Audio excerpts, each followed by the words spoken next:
시간 우리에게 주시는 하나님의 말씀 마태복음 1장 1절 말씀입니다. 마태복음 1장 1절 말씀 우리 다 함께 한 목소리로 봉독하도록 하겠습니다. 아브라함과 다윗의 자손 예수 그리스도의 계보라. 아멘. 다시 한번 읽겠습니다. 아브라함과 다윗의 자손 예수 그리스도의 계보라. 아멘. 주님의 말씀을 듣습니다. 특별히 이제 우리가 신약 성경을 통독하면서 우리에게 주신 이 말씀을 읽어 나갈 때에 단순히 이 말씀이 문자로만 우리에게 전달되어지는 것이 아니라 이 말씀 속에 감춰져 있는 비밀하고 놀라우신 하나님의 계시를 발견하게 하여 주시옵시고 예수 그리스도를 만나게 하여 주시옵소서. 말씀을 통하여서 우리 삶의 작은 변화들이 먼저 일어나기를 원합니다. 믿고 순종하며 하나님 앞에 나아가는 주의 백성들에게 말씀으로 인도하여 주시고 역사하여 주시옵소서. 예수 그리스도 이름으로 기도하옵나이다. 아멘. 오늘은 이제 지난 주일날 이제 말씀드렸던 대로 매주 수요 예배 때마다 우리가 한 주 동안 묵상하는 통독 말씀에 대해서 간단하게 이제 그 내용을 요약해드리고 여러분들이 말씀을 읽을 때에 아마 이제 도움을 드릴 수 있는 내용들로 함께 말씀을 나누려고 합니다. 오늘 그 첫 시간으로 이제 마태복음을 이제 살펴보려고 하는데 말씀을 들어가기 이전에 몇 가지 좀 OT 겸 간단하게 이제 신약 성경 통독에 대해서 말씀을 좀 나누려고 합니다.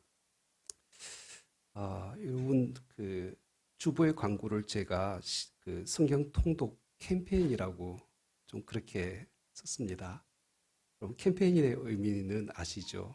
그러니까 이거는 자유롭게 참여할 수 있는 좀 부분들이 있습니다. 그래서 이번에 통독을 진행할 때에는 좀 자유롭게 억지로 이제 다 참여시키는 것보다는 여러분들이 있는 자리에서 함께 주어져 있는 본문을 가지고 매주마다 주어진 분량 말씀들을 이제 꾸준하게 읽어 나가시기를 이제 소망하면서 그렇게 계획을 잡았습니다. 그래서 총 17주에 걸쳐 가지고 이번 주부터 시작했기 때문에 아마 12월 마지막 주까지 하면 이제 요한계시록을 다 이제 통독하게 될 것 같습니다.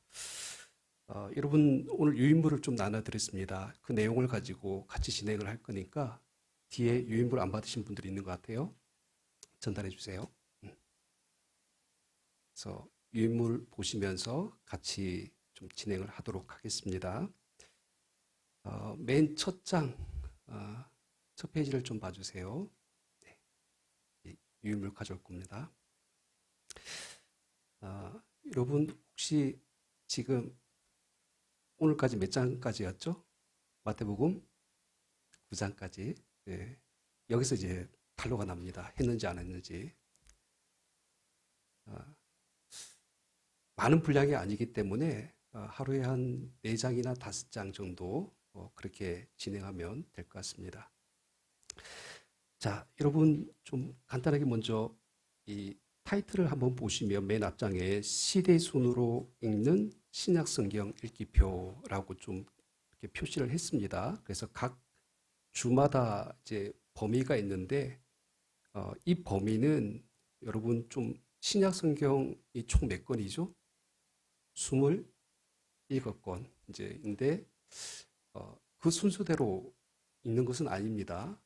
우리가 구약 맥주악기를 할 때에도 여러분들에게 방법을 제시를 드렸죠. 각 시대순, 역사순으로 성경을 나열하면서 그 역사에 따라서 성경을 끼워 맞추게 하는 방식으로 진행을 할 겁니다. 그래서 이제 마태, 마가, 누가, 요한부터 시작해서 이제 사도행전 그리고 바울서신 그 외에 공동서신 그리고 마지막 요한계시록까지 해서 17주 과정으로 그렇게 이제 진행을 할 텐데 그냥 간단하게 OT는 이렇습니다. 여러분 그냥 읽으세요. 부담 가지지 마시고 내가 이 말씀을 읽어가지고 뭔 큰 깨달음을 얻겠다라는 이제 그런 욕심은 좀 버리시고 말씀을 한번 읽겠다라는 이제 그런 마음을 가지고 같이 참여해 주셨으면 좋겠습니다. 여러분 어릴 때 예전에 여러분 저희 집에도 있었는데 혹시 콩나물 키워보신 분, 콩나물 그 시루 혹시 기억나십니까? 집에서 그런 거 키워보셨죠? 콩나물 키울 때 어떻게 하셨습니까? 매일매일마다 위에 물을 뿌리죠. 그러면 물이 어떻게 됩니까? 밑으로 다 새요. 근데 물이 다 새버리고 이제 없어지는데 콩나물은 하루가 다르게 조금씩 조금씩 자랍니다. 우리가 말씀을 읽는 것도 사실은 이런 원리예요. 아마 여러분께서 통독을 했다, 한 번 했다. 이렇게 끝나고 나서 아마 뿌듯한 성취감을 느낄 수도 있을지 모르겠지만 한편으로 허탈감을 느낄 수도 있어요.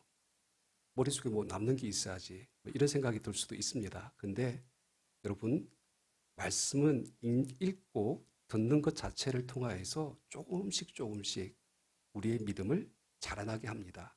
그러니까 말씀이 운동력이 있다라고 분명히 성경이 기록하고 있잖아요. 그 말씀의 원리를 따라서 우리가 매일매일 그 말씀을 읽어 나갈 때에 그 말씀을 통하여서 우리의 삶의 작은 변화들 그리고 믿음의 성장들이 이루어질 줄 믿습니다.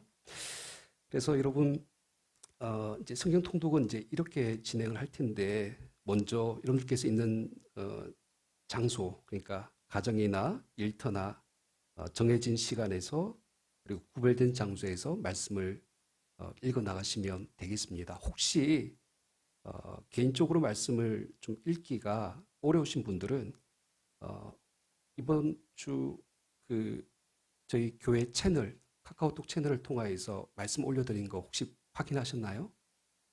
예, 보셨으면 그것을 참고하셔가지고 말씀을 들으시면 되겠습니다. 읽지 못하시는 분들은 이동 중이거나 운전 중일 때 이 드라마 바이블 내용을 가지고 링크를 걸어드립니다. 그 내용을 가지고 진행을 해주시고 가급적이면 가족이나 이웃들과 또 함께 할 수 있는 사람들과 같이 진행하시면 더 좋겠습니다.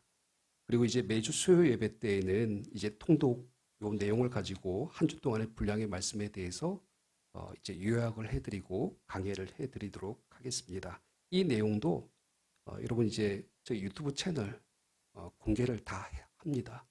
그래서 여러분들께서 자유롭게 유튜브에 들어가셔서 새들교회 채널 치시면 저희 채널 공개되어져 있는 영상들, 예배 영상 그리고 이 그 통독에 대한 강해 영상들도 자유롭게 언제든지 보실 수가 있겠습니다.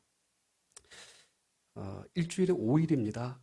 토요일은 한 주 동안 여러분들 기억에 남는 말씀을 암송을 해주시고 주일은 주일 강단 말씀으로 저희가 채우도록 하겠습니다. 자, 빠르게 진행을 하도록 하겠습니다. 다음 장으로 넘겨주시면 신구약 중간사를 한번 봐주세요. 마태복음 들어가기 전에 이 부분을 좀 터치를 해드려야 될 것 같아서 유인물은 만들어 드렸는데 이런 거 보시면 머리 아파요. 근데 자, 여러분 성경책을 한번 펼쳐주시고 자, 구약의 맨 마지막 말라기가 있죠. 말라기서 말씀 한번 보시고 그 다음에 말라기가 끝나면 마태복음이 시작되어지죠. 자, 그냥 페이지로 하면 이렇게 그 한 장 정도 넘어가는 분량이죠. 근데 이 사이에 몇 년의 역사가 빠져 있습니까? 400년. 그러니까 말라기서가 대략 BC 430년경에 쓰여졌다라고 봅니다. 그리고 이제 예수님께서 BC 한 4, 5세기쯤에 오셨다라고 이제 이제 할 때에 이 한 장밖에 안 되는 이 사이에 400년의 역사가 담겨져 있어요. 우리는 이 시대를 암흑기라고 하죠. 왜 그렇습니까? 하나님께서 침묵하시기 때문에. 그러니까 그동안에는 구약에 많은 선지자들을 보내셔서 하나님께서 그들을 통하여서 말씀을 하셨어요. 그런데 말라기 이후로 하나님께서 말씀을 하지 않습니다. 그 시간이 400년이에요. 그리고 그 시간을 뚫고 마지막 신약의 선지자로 부름을 받는 세례 요한이 오기까지의 그 기간이 이 한 장 사이에 담겨져 있는 내용이라고 볼 수가 있습니다. 그런데 여러분 그 표를 한번 좀 이렇게 쭉 봐주시면 칸이 모자라서 좀 더 내용을 더 채우려고 하는데, 자, 구약 맥잡기 하셨던 분들은 기억나실 거예요. 그러니까 이스라엘 땅을 중심으로 해서 팔레스타인 땅을 중심으로 해서 그 시대에 그 400년 동안 이 팔레스타인 지역의 패권이 바뀌어요. 역사가 바뀝니다. 그러니까 어떤 나라와 민족이 일어났다가 사라지고 어떤 나라와 민족은 다시 소멸되어지는 이런 역사들이 반복이 되어지죠. 그럴 때에 우리가 가장 먼저 구약에서 기억에 남는 나라, 그 고대 팔레스타인 지역을 패권을 차지했던 나라가 어떤 나라였습니까? 바벨론 전에는 아수르, 그렇죠. 아시리아라고 하는, 그러니까 722년에 북이스라엘이 그 아수르에 의해서 멸망당하죠. 근데 이 아수르도 612년에 어느 나라에게 멸망합니까? 바벨론. 그러니까 우리가 성경에서 그 살펴보는 바벨론 포로 70년의 역사가 이 바벨론 포로기 때 있었던 이야기죠. 바벨론 하면 우리가 가장 그 생각나는 왕 이름이 있죠. 느부갓네살. 이제 이런 왕들이 다 바벨론의 왕들을 나타내는 것이고요. 그 시대에 써졌던 성경이 뭐 다니엘서, 그다음 뭐 에스겔서 이런 내용들이 있죠. 그리고 바벨론 포로가 끝나고 나서 포로 귀환한 이후에 그 귀환 공동체를 향하여서 쓰여진 책들이 또 성경 속의 구약의 마지막 예언서로 뭐 학개, 스가랴, 말라기 이제 이런 말씀들이 그 내용이라고 할 수가 있습니다. 자, 바벨론 제국 땅덩어리 한번 봐주세요. 그 포인트는 여러분 지중해 바로 옆에 그 오른쪽에 이스라엘 땅이 어디쯤에 있는지는 보이시지 않죠? 예, 자세히 보면 이쯤이 이스라엘 땅이구나라고 생각하실 거예요. 자, 바벨론이라는 나라가 있었고요. 자, 그 다음에 바벨론이 멸망합니다. 어느 나라에서 의해서 멸망하죠? 이제 성경에는 보면 바사라고 나옵니다. 페르시아, 우리가 잘 아는 고레스, 이제 역사에 의하면 키루스 2세라고 기록되어져 있는데 고레스가 이 페르시아 제국을 세웁니다. 그리고 나서 이스라엘 백성들의 포로 기한을 칙령을 명하죠. 그때 이제 이스라엘 백성들이 이제 그 땅으로 이제 돌아가는 내용이 성경 속에 기록되어져 있습니다. 페르시아 보시면 굉장히 땅덩어리가 크죠. 여기 그 이제 주위에서 보실 것들은 뭐 애굽, 이집트까지 완전히 먹었어요. 그리고 저기 마케도니아, 그러니까 유럽까지 진출을 하려고 했습니다. 근데 여러분 역사 가운데 보면 영화 가끔 보면 페르시아하고 그리스의 어떤 전쟁 그 영화들 많이 보셨죠? 우리가 잘 아는 영화 300, 뭐 이런 영화들. 네, 네, 저기 떨어진 거죠? 네. 그런 내용들이 이 시대에 일어난 일들이에요. 특히 여러분 이 페르시아 왕들 중에 이 고레스 왕도 있고, 그 다음에 그 다리오 왕이라고 성경에 보면 그 예루살렘 성전을 완공할 때, 그러니까 성전을 처음 시작했다가 16년 동안 중단되잖아요. 다시 이 성전을 재건할 수 있도록 허락해 준 왕이 다리오 왕이고요. 그리고 이 다리오 왕의 아들 되는 아하수에르, 역사의 이름으로는 이제 크세르크세크, 아니, 크세르크세스, 짐이 신이다. 뭐 이제 이런 표현들을 썼던 왕입니다. 이 크세르크세스의 왕비가 누굽니까? 우리가 잘 아는 에스더. 예, 이제 이런 이제 개념을 가지고 좀 봐주셨으면 좋겠습니다. 자, 그런데 이 페르시아가 이제 BC 322년까지 있다가 이 나라도 이제 멸망을 합니다. 그리고 그 다음 어떤 나라가 일어납니까? 페르시아가 정복하지 못했던 그리스, 지금의 헬라, 유명한 왕이 등장하죠. 누굽니까? 알렉산드. 이 알렉산더를 중심으로 해서 정말 큰 이 헬라 제국을 건설하는 것을 보게 됩니다. 이 페르시아 기존의 땅뿐만 아니라 여기 이제 이집트 더 큰 영역을 차지하고 그 마케도니아 지역을 중심으로 해서 굉장히 이 헬라 제국의 큰 땅을 이제 차지했던 것을 볼 수가 있습니다. 150년 동안 이 헬라 제국이 지속돼요. 근데 여러분 이 알렉산더는 일찍 죽습니다. 그러자마자 이 네 개의 나라로 이제 알렉산더 죽음 이후에 나눠지게 되는데 이 네 개 나라들 중에 여러분들께서 기억하셔야 될 나라 중에 제가 여기 적어놓은 왕조가 있어요. 프톨레미 왕조와 셀루커스 왕조. 왜 이 두 개 이제 나라를 지금 제가 기록했냐 하면 지금 그 헬라 제국이 네 개의 땅덩어리로 나눠질 때에 지금 지금 이스라엘 땅을 중심으로 해서 이 프톨레미 왕조하고 셀루커스 왕조가 항상 치고받았어요. 그러니까 셀루커스 왕조는 그 이스라엘 땅 바로 북쪽에 있는 땅 지역이었고요. 그리고 아니죠. 프톨레미 왕조는 아래쪽 그 애굽 쪽에 있는 왕조였고 셀루커스 왕조는 북쪽에 있는 왕조였습니다. 그 중간에 어떤 나라가 끼어져 있어요? 이스라엘 땅이 끼어져 있는 겁니다. 지금의 우리나라가 뭡니까? 중국과 아니면 미국 사이에 이런 일본 사이에 이렇게 끼어져 있는 것처럼 항상 중간에서 이 고래 싸움에 새우등 터지는 데가 그러니까 이스라엘 땅이었죠. 근데 제가 이 이야기를 간단하게 드리는 이유가 뭐냐면 이 당시에 이제 셀루커스 왕조의 안티오쿠스 4세라는 왕이 이 예루살렘을 점령합니다.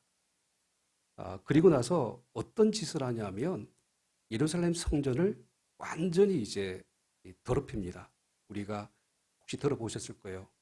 성전 제단에다가 돼지피를 뿌려버리죠. 그리고 그 예루살렘 성전을 자리에 제우스 성전을 이제 세웁니다. 그러니까 이런 어떤 완전히 그 셀루쿠스 왕조가 이스라엘의 어떤 민족성과 그 유대 종교를 갖다가 말살하는 정책을 펼칩니다. 그럴 때에 등장하는 인물이 하나가 있는데 마카비라는 인물이 등장합니다. 그래서 오늘날로 이야기하면 그러니까 일제로부터 우리나라가 독립을 하듯이 마카비라는 한 인물을 중심으로 해서 이스라엘 백성들이 독립을 합니다. 그래서 세운 왕조가 하스몬 왕조. 근데 이제 BC 165년에서 63년. 자, 63년에 어떤 일이 일어납니까? 63년에 로마라는 나라가 이 폼페이우스 유명한 장군이죠. 이 사람이 예루살렘을 침공해서 이때부터 이스라엘은 로마의 식민지로서 살아가게 되는 것입니다. 이제 여러 왕들 보이시는데 지도 속에 보시면 우리가 잘 아는 폼페이우스, 율리우스, 카이사르. 그러니까 가이사의 것은 가이사에게 표현을 썼을 때 이 사람의 이름이죠. 그 다음에 아구스도라고 이제 성경에 기록되어져 있는 왕이 로마의 옥타비아누스. 이런 왕들이 이제 성경 속에 등장하는 로마의 황제들입니다. 그리고 특별히 여러분 로마가 그냥 직접 통치를 하지 않죠. 각 지역마다 분봉왕을 세우는데 그 당시에 이 팔레스타인 땅을 이 통치하도록 위임한 분봉왕이 누굽니까? 우리가 잘 아는 헤롯 대왕. 성경에 보면 헤롯이 여러 명 나와요. 한 명인 줄 아는데 예수님께서 태어나셨을 때 유아를 학살했던 왕이 헤롯 대왕이죠. 그 다음에 세례 요한을 죽였던 왕은 누굽니까? 헤롯 안티파스이고요. 그 다음에 나중에 그 사도 야고보를 또 이 순교하도록 죽게 하는 헤롯 아그리파 1세. 각각 다른 왕들인데 다 이 헤롯 집안들이에요. 근데 여러분 이 헤롯이라는 사람의 출신 성분이 어떻게 되죠? 어디 사람입니까? 이두메. 지금으로 이야기하면 에돔 족속이죠. 정통 유대인이 아닙니다. 근데 그 사람이 이 로마에 빌붙어 가지고 어떤 통치 권한을 위임받고 막대한 이 재정적인 로마에 대한 이 뭡니까 뇌물 뭐 이런 것들을 이제 공납하면서 이 땅에 대한 통치권을 이제 얻어냈던 그 시대의 내용들을 이제 볼 수가 있습니다. 자, 그런데 이제 이 역사의 내용들을 보면 400년 동안 참 크고 작은 일들이 일어났다는 것을 볼 수가 있겠죠. 그 속에서 이스라엘 백성들이 참 어렵고 힘든 시간들을 견뎌냈을 것이다. 그리고 특히 선지자를 통하여서 하나님의 말씀이 주어지지 않는 그 시대, 그 속에서 얼마나 어떤 그 메시아에 대한 갈망, 하나님의 나라가 도래하기를 원하는 이런 어떤 메시아 대망 사상들이 이 시대에 이제 꿈틀거리게 되는데요. 제가 그냥 신구약 중간사를 이제 뭐 자세한 이야기는 나중에 한번 이제 신약 맥자기를 좀 더 자세하게 할 때 좀 이 내용을 다룰 텐데 세 가지만 말씀을 드리려고 해요. 자, 비록 한 장밖에 안 되는 이 역사 속에 이 시간을 넘어오면서 400년 동안 하나님께서 침묵하셨다라고 우리는 생각하는데 하나님께서는 그 시간 동안에 하나님의 일을 준비하셨습니다. 어떤 일을 준비하셨을까요? 크게 세 가지를 볼 수가 있어요. 여러분, 이 당시에 세계 모든 언어가 통일이 됩니다. 어느 나라 언어로 통일될까요? 헬라어로 통일됩니다. 그럼 복음에 있어서 가장 중요한 첫 번째 준비 과정이 하나님께서는 언어를 통일시키셨어요.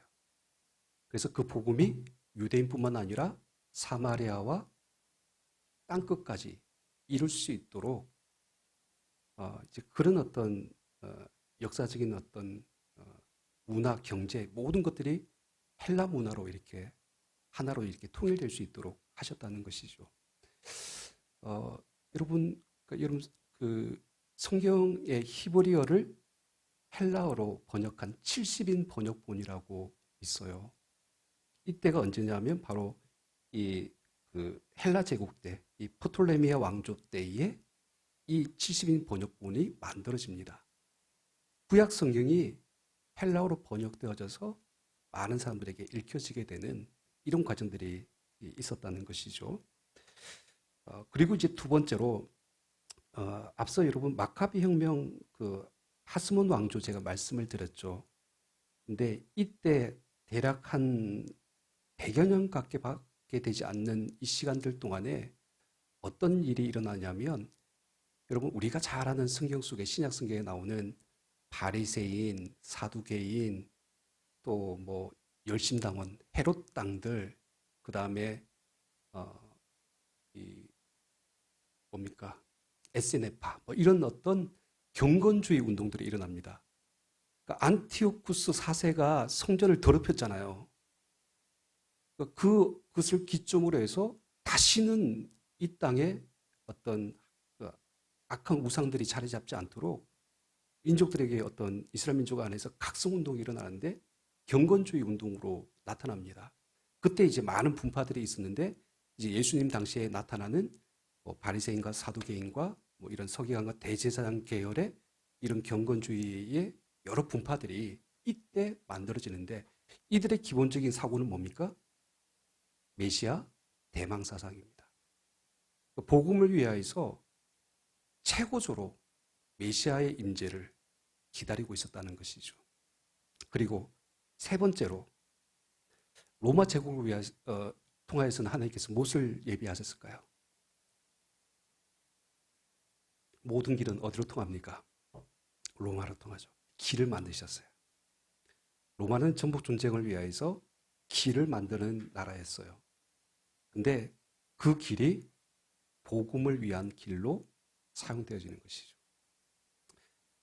이런 내용들을 우리가 좀 살펴보면 여러분 이 신구약 중간사의 내용 속에서 하나님은 말씀을 하시지 않으셨지만 예수 그리스도의 오심을 통하여서 이 복음이 이제 이 예루살렘과 유대를 넘어서 땅끝까지 나아갈 수 있도록 언어 그리고 모든 어떤 메시아를 대망하는 어떤 인간의 어떤 갈망 그리고 그 길을 준비하셨던 하나님의 보이지 않는 손이 역사하셨다라는 사실을 이제 우리가 보게 됩니다.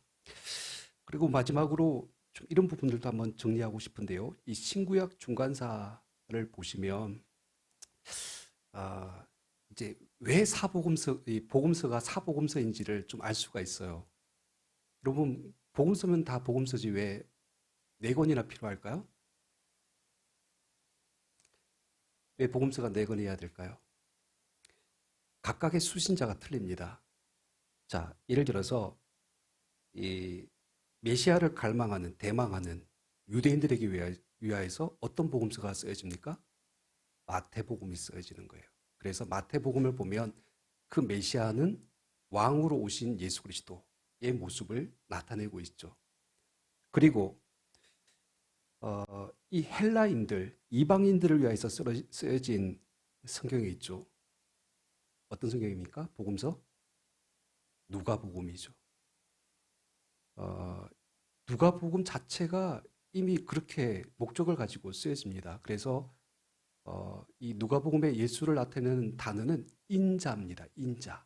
굉장히 철학적인 단어예요. 사람의 아들로 오신 예수 그리스도. 이방인들을 향한 메시아의 이미지를 그렇게 그려내고 있는 것이죠. 또 로마를 향하여서 쓰여진 성경책이 있죠. 복음서가 있죠. 무엇입니까? 마가복음. 이 마가복음은 예수님을 어떤 이미지로 묘사를 하고 있습니까? 종으로 오신 예수 그리스도, 섬기는 종의 모습.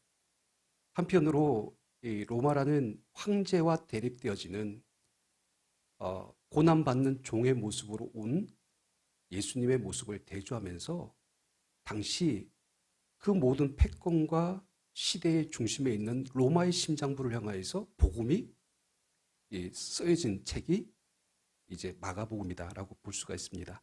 이 세 개의 복음서를 우리는 흔히 공간 복음이라고 이야기를 합니다. 공간 복음의 개념은 아시죠? 관점이 같다는 거예요. 그러니까 예수님의 사역을 바라보는 관점이 똑같아요. 단지 요한복음은 좀 별도로 취급합니다. 요한복음 같은 경우에 보면 신학적인 해석이 들어가 있고요. 특별히 예수님의 7대 이적에 대한 기록들이 좀 별도로 이렇게 해석되어지는 내용들이 기록되어져 있습니다. 그래서 마태, 마가, 누가, 요한. 그러니까 요한복음은 온 인류를 향한 복음서라고 볼 수가 있는 것이죠. 자, 이렇게 해서 이제 이 신구약 중간에 나타나는 이 역사 속에서 하나님은 각각의 복음을 들을 만한 사람들에게 이 복음서가 쓰여지도록 하는 이 과정들이 있었다는 것을 우리가 한번 좀 짚고 넘어갔으면 좋겠습니다. 어렵지 않으시죠? 네, 잘 따라오시면 됩니다. 자, 그 다음 장으로 넘어가셔서 신약 성경을 좀 분류를 해드리면서 아직도 마태복음 안 들어갔습니다. 분류를 해드릴게요. 자, 시대순 역사순으로 나누어서 이제 말씀을 좀 보게 될 것인데요. 여러분, 신약이 총 27권인데 분류를 하면 이렇습니다. 복음서 4권, 그 다음에 역사서 어디입니까? 사도행전, 그 다음에 바울이 쓴 편지, 바울 서신이 총 10, 밑에 순서가 왜 틀리죠? 어디가 잘못됐죠? 공동서신이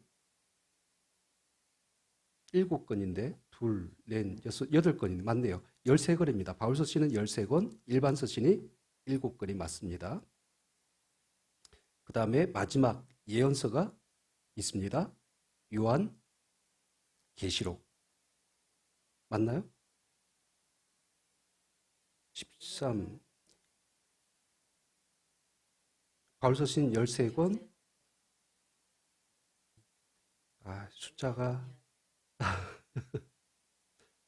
6, 14, 27. 예, 맞습니다. 죄송합니다.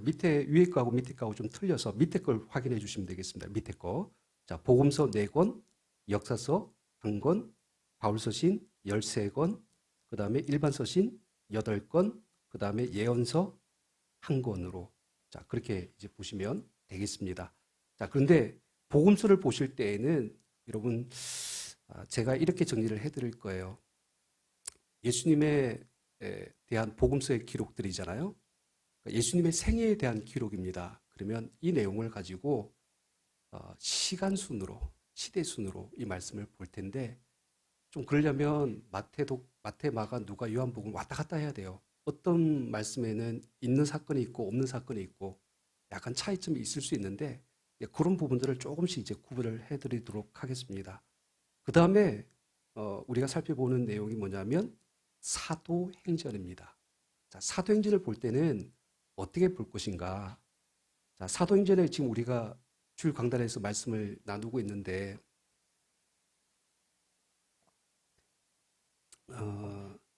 사도행전 1장에서부터 12장까지는 초대교회 시작과 이제 베드로의 어떤 전도 사역에 대한 초점이 맞춰져 있는데 13장부터는 어떤 내용이 기록되어 있습니까? 사도 바울의 전도 여행 1차, 2차, 3차 가장 대표적인 내용들이 그런 내용들이죠. 근데 3차 전도 여행 이후에 바울이 체포되어서 로마로 가는 그 과정까지의 내용들도 기록되어 있습니다. 그 내용들을 하나하나 끼워 맞추게 하는 거예요. 예를 들어서 자, 1차 전도 여행 어디를 했습니까? 1차 전도 여행. 이번 주에 우리가 잠깐 말씀을 나눴는데 갈라디아 지방, 지금의 소아시아, 터키 땅 남부 쪽에 있는 길르기아 뭐 이 지역이죠. 이때 그 세워진 교회를 향해서 쓰여진 편지가 있는데 어떤 성경일까요? 그 땅에 쓰여진 갈라디아서. 그러면 사도행전 13장과 14장 읽을 때에는 갈라디아서를 끼워 넣게 하겠다는 거예요. 이해가 되시죠? 그 다음에 바울의 2차 전도 여행이 그 16장부터 기록되어져 있죠. 15장 예루살렘 총회부터 시작해서 16장부터 해서 18장까지 기록되어져 있는데 2차 전도 여행의 장소가 어디입니까? 우리가 잘 아는 내용 있죠. 사도 바울은 아시아로 복음을 전하기로 원했는데 하나님께 자꾸 길을 막으셔서 어디로 보냅니까? 마게도냐 지역, 지금의 유럽 방향입니다. 지금 헬라, 그리스 땅이에요. 그 땅에 있는 세워진 교회가 데살로니가 교회, 이제 고린도 교회, 그러니까 이런 곳이 다 이곳에 해당되어지는 곳이죠. 그래서 2차 전도 여행을 나눌 때에는 우리가 데살로니가 전후서 그리고 좀 쓰여지는 시기가 틀리긴 한데 바울의 3차 전도 여행의 장소 중에 중복되는 장소들이 있습니다. 그때 2차 전도 여행 가운데 세워졌던 고린도 교회를 향한 이 말씀들 전후서 그 다음에 로마서 이렇게 같이 3차 전도 여행 때 끼워 엮기로 하는 것입니다. 자, 그리고 사도행전 22장부터 해서 28장까지 내용이 이제 바울이 예루살렘으로 갔다가 체포되어서 어디로 갑니까? 로마로 가죠. 로마에서 어떤 상태로 바울이 머물러 있습니까? 감옥에 갇힌 상태. 그래서 여러분 성경 말씀을 보면 옥중서신이라는 것이 있어요. 감옥 속에서 쓴 교회들을 향해서 쓴 편지가 있죠. 그 편지가 어떤 내용들입니까? 골로새서, 빌레몬서, 에베소서, 빌립보서, 그리고 옥중서신 하나 더 있죠. 디모데 후서. 이런 내용들. 제가 이제 로마 성지순례 갔을 때에 예전에 설교할 때 말씀드렸던 바울의 목이 이제 그러니까 잘려서 한 번 세 번 튀었다고 해서 그곳에서 그 목이 잘렸던 자리에서 물이 솟아났다고 해서 새 우물교회라고 써져 있는 장소가 있습니다. 그 장소 안에 들어가면 바울이 갇혀져 있었던 어떤 가택 연금되어져 있는 어떤 장소가 있습니다. 거기서 쓴 편지가 바로 이 이제 옥중서신들이라고 이제 보시면 되겠습니다. 그러니까 사도행전에 계속 끼워 맞추기로 들어갑니다. 그리고 별도로 쓰여진 책들이 있죠. 목회서신. 목회서신은 누구를 위해서 쓴 겁니까? 자신의 아들로 바울이 항상 언급하는 디모데와 디도 이 두 사람을 향하여서 쓴 편지, 이 목회서 2권 같이 이제 사도행전을 말씀을 나눌 때 끼워 엮기로 하겠습니다. 그리고 나서 바울 서신과 관련 없는 일반 서신이 있어요. 총 8권이죠. 히브리서, 야고보서. 그러니까 야고보서는 여러분들 혼동하시면 안 되는 것이 사도 야고보가 아니라 예수님의 동생 야고보이고요. 베드로 전후서는 베드로가 썼다는 것은 아시겠죠? 그리고 요한 1, 2, 3서는 사도 요한이 썼고 유다서도 예수님의 동생인 유다가 쓴 한 장의 기록입니다. 히브리서는 사실은 저자가 누구인지 정확하게 알 수는 없어요. 하지만 히브리인들의 유대 전통에 대한 굉장히 해박한 지식을 가지고 쓰여졌다는 것으로 봤을 때에 이제 사도 바울이 쓴 것이 아니겠느냐, 그 정도로 이제 추측을 하고 있습니다. 그리고 마지막 신약성경의 맨 마지막이 무엇입니까? 요한계시록, 이제 예언서죠. 그러니까 이 사도 요한이 쓴 마지막 종말에 대한 말씀이죠. 그래서 이 요한계시록을 마지막으로 해서 이제 신약성경을 그렇게 읽도록 하겠습니다. 자, 다음 장으로 넘어가셔서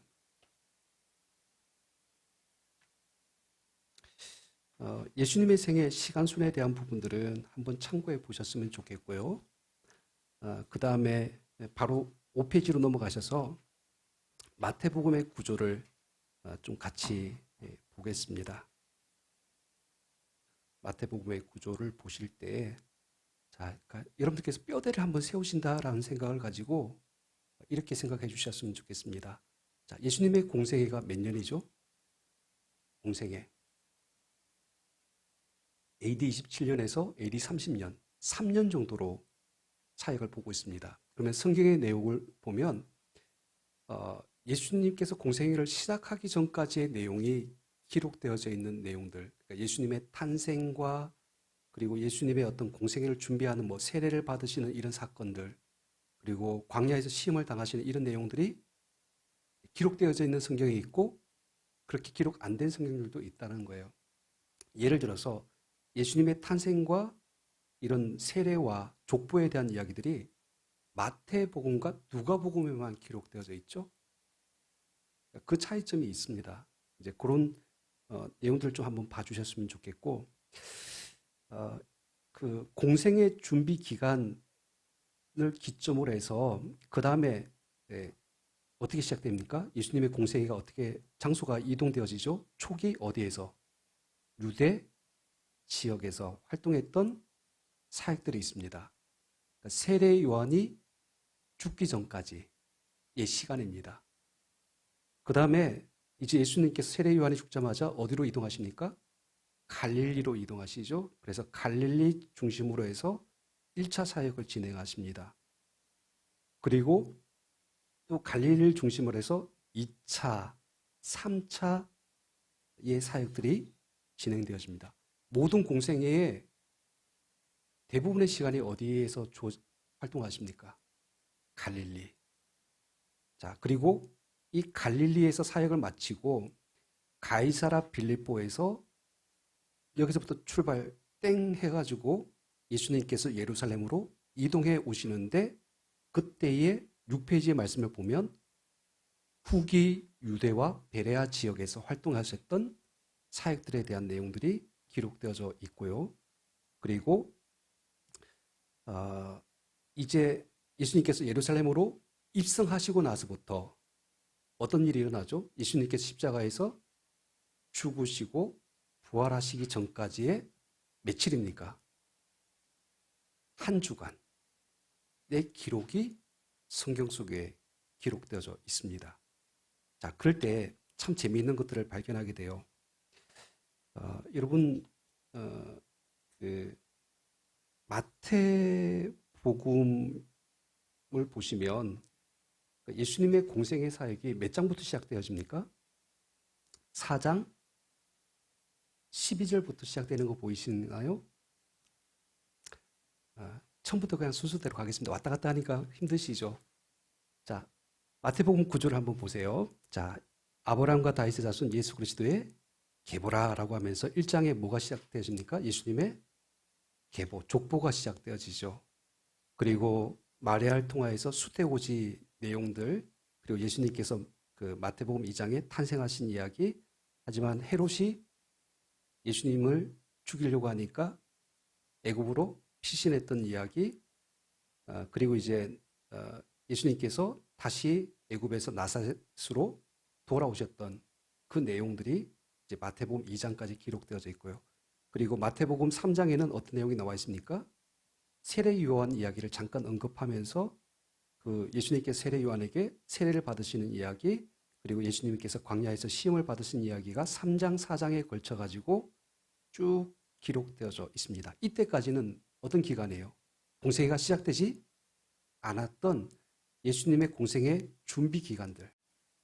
예수님의 태어나심부터 유년기에 대한 기록은 사실 많이 기록되어져 있지 않아요. 다른 이 누가복음에 더 자세히 기록되어져 있죠. 자, 그리고 4장 12절부터 내용을 보시면 예수님께서 세례 요한의 죽음 이후에 갈릴리로 가셔서 그때부터 이제 공생애를 시작하시는데 예수님의 사역은 크게 세 가지입니다. 뭘까요? 예수님의 사역은 크게 귀신을 쫓아내고 병을 고치고 말씀을 가르치는 이런 내용들이, 그러니까 모든 사건 속에는 예수님의 가르침과 그 사역의 의미 속에서 예수 그리스도가 메시아심을 나타내는 그런 내용들로 쭉 채워져 있습니다. 근데 제가 말씀드리려고 하는 것은 예수님의 공생애 사역이 마태복음에 보면 몇 장까지 기록되어져 있습니까? 4장부터 20장까지. 자, 분량으로 따지면 몇 장 정도 되죠? 16장 정도 되어지죠? 그 다음에 3년이라는 시간을 16장을 할애해서 썼어요. 그 다음에 21장부터 28장까지 예수님의 그 마지막 한 주간의 사역이죠. 예루살렘 안에서 입성하시고 뭐 성전을 정하시고 그리고 바리새인들과 이제 논쟁하시고 그리고 예수님께서 사로잡혀서 이제 그러니까 신문을 받으시고 골고다 언덕을 올라가셔서 죽고 부활하시는 이 내용이 21장부터 몇 장까지? 28장까지. 그러니까 승천하실 때까지의 내용이 몇 장입니까? 총 8장으로. 자, 뭐 이렇게 생각해 보세요. 글을 쓰는 사람이 단 한 주간에 일어난 일에 대해서 8장의 분량의 말씀을 기록했다. 그러니까 이것은 무엇을 나타냅니까? 이것이 이 핵심적인 메시지이다. 중요하다. 3년이라는 시간을 16장을 통하여서 기록했던 반면 마지막 7일의 어떤 그 기록에 대해서 초점을 맞추고 있다. 그러니까 이것이 굉장히 의도가 있는 기록이라고 볼 수가 있는 것이죠. 여러분 마가복음도 마찬가지예요. 마가복음이 총 몇 장입니까? 16장으로 되어져 있죠. 그 중에 11장부터 예수님에 대한 그 마지막 한 주 동안의 기록이 6장에 걸쳐서 기록되어져 있습니다. 3분의 1을 예수님의 마지막 한 주 동안의 그 사역에 대해서 초점을 맞추고 있고요. 누가복음은 총 24장이죠.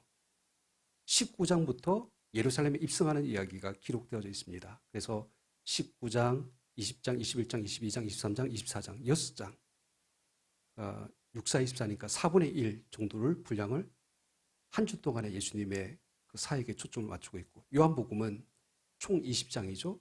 12장에서부터 이미 그 내용이 기록되어져 있습니다. 그러니까 공생애를 통해서 예수님께서 하신 사역을 나타내는 의도도 있지만은 그 포커스가 어디에 중심이 맞춰져 있습니까? 예수님의 십자가 사건. 네, 맞춰져 있다는 것입니다. 그래서 여러분 이제 말씀을 보실 때에 어디서부터 어디까지가 예수님의 공생의 사역에 대한 내용이다. 지금 우리가 이번 주에 읽는 마태복음 1장에서부터 4장까지는 어떤 내용이었습니까? 예수님의 공생의 사역 이전의 내용이었고, 지금 마태복음 5장부터 이번 주까지 18장까지 읽는 그 내용들은 어느 기간입니까? 예수님의 공생의 사역 기간에 대한 내용이다. 그리고 20장부터 시작되어지는 말씀은 예수님의 마지막 한 주, 예수님의 십자가와 그 죽음과 부활에 대해서 말씀하고 있다라는 이 정도의 흐름을 가지고 보시면 되겠습니다. 어렵지 않으시죠? 네. 그래서 오늘은 좀 마태복음을 중심으로 해서 많은 말씀들을 사실 드리려고 했는데 지금 시간상으로 보면 어려울 것 같아요. 하지만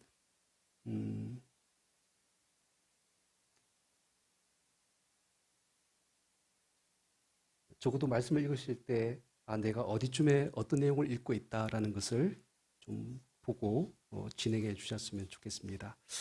마지막으로 여러분, 제가 방법을 예전에 구약 맥잡기 할 때 우리 어떻게 진행했던 거 기억나십니까? 시대순 역사순으로 성경책을 읽는 방법. 그러니까 시간의 개념이 나오면 시간에 체크를 해주시고, 그 다음에 장소가 나오면 장소를 체크해 주시고, 그 다음에 인물이 나오면 인물에다가 체크를 해주시면 됩니다. 그래서 말씀을 읽다가 그냥 이렇게까지 할 필요는 없어요. 그냥 이제 여러분께서 보실 때에 지금 제가 나눠드린 내용을 가지고 지금 이 말씀이 어디쯤으로 흘러가고 있다라는 정도만 체크해 주셔가지고 그 말씀을 읽어 나가시면 될 것 같습니다.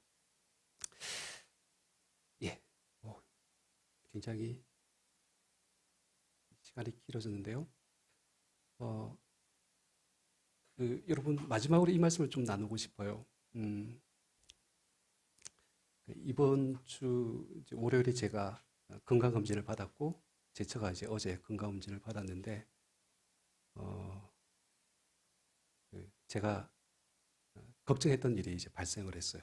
요즘 이제 제가 몸에 살이 많이 붙다 보니까 아무래도 혈압을 걱정하게 됐는데 아니나 다를까 혈압이 높게 나왔어요. 그래서 이걸 어떻게 해야 되나라고 지금 이제 고민하면서 물론 그동안에 이제 많은 어떤 이제 생각들이 있었죠. 운동해야지, 건강 관리해야지, 이제 이런 생각들을 가지고 있었는데 터닝 포인트가 좀 필요한 것 같아요. 우리한테는. 그래서 여러분들 이제 말씀을 읽는다는 것들도 사실은 내 삶의 어떤 중요한 변화의 터닝 포인트로 잡는다라는 이 어떤 의도가 중요한 것 같습니다. 근데 여러분 말씀을 읽는다고 해서 누구나 그 말씀을 통하여서 예수 그리스도를 만나는 것이 아닙니다. 여러분 이 성경은 계시의 책이라고 하죠. 근데 이 계시라는 단어의 의미가 뭐냐면